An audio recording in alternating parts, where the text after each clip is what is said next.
السلام علیکم۔ آج میں آپ لوگوں کے ساتھ ایک کہانی شیئر کرنے لگی ہوں۔ یہ کہانی ہے اتفاق میں برکت۔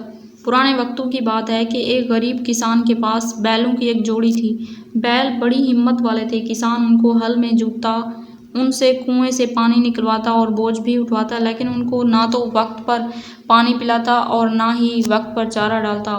بیل روز بروز خوراک کی کمی سے کمزور ہوتے جا رہے تھے، لیکن کسان اپنے حال میں مست تھا، اسے ان کی کوئی پرواہ نہ تھی۔ آخر ایک رات دونوں بیلوں نے سوچا، یہاں پڑے پڑے تو بھوک سے سوکھ کر کانٹا ہو جائیں گے، کیوں نہ بھاگ کر جنگل میں پناہ لے لیں۔ چنانچہ انہوں نے دانتوں سے اپنے رسے کاٹے اور چپ چاپ جنگل کی طرف چل پڑے۔ جنگل میں پہنچے تو ہر طرف ہریالی اور خوشگوار فضا پا کر خوشی سے پھولے نہ سماتے تھے۔ یہ ان کی زندگی کا بہترین دن تھا۔ اب وہ سارا دن گھاس چرتے، ندی سے پانی پیتے اور اپنی قسمت پر ناز کرتے۔ وہ 1-2 مہینے میں ہی ہٹے کٹے ہو گئے اور اپنی مستی میں جھومتے جنگل میں ادھر ادھر پھرتے۔ ایک دن ایسا ہوا کہ ایک بھوکا شیر شکار کی تلاش میں جنگل کے اس حصے کی طرف نکل آیا جدھر بیل رہتے تھے۔ صحت مند اور موٹے تازے بیل دیکھ کر اس کے منہ میں پانی آ گیا۔ اس نے اپنی طاقت کے نشے میں آ کر ایک بیل پر چھلانگ لگا دی۔ بیل بھی اس کی طرف سے لاپرواہ نہ تھا۔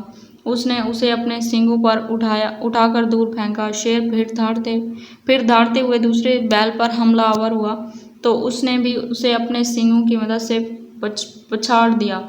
اب تو شیر کو دونوں بیلوں باری باری اپنے سینگوں پر اٹھا کر دور پھینک رہے تھے اور وہ درد سے کراہ رہا تھا۔ آخر زخمی شیر ڈر کے مارے بھاگا اور دوبارہ پیچھے مڑ کر بھی نہ دیکھا۔ دونوں بیلوں کو اپنی اتفاق اور طاقت پر فخر ہونے لگا کہ انہوں نے جنگل کے بادشاہ کو پچھاڑا۔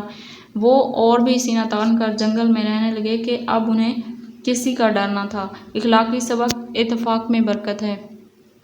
یہاں پہ ہمارا آج کا لیکچر ہوتا ہے ختم۔ امید ہے کہ آپ لوگوں کو ویڈیو پسند آئی ہوگی۔ اگر ویڈیو پسند آئی ہے تو لائک کریں، اپنے دوستوں کے ساتھ شیئر کریں اور چینل پر نیو ہیں تو چینل کو سبسکرائب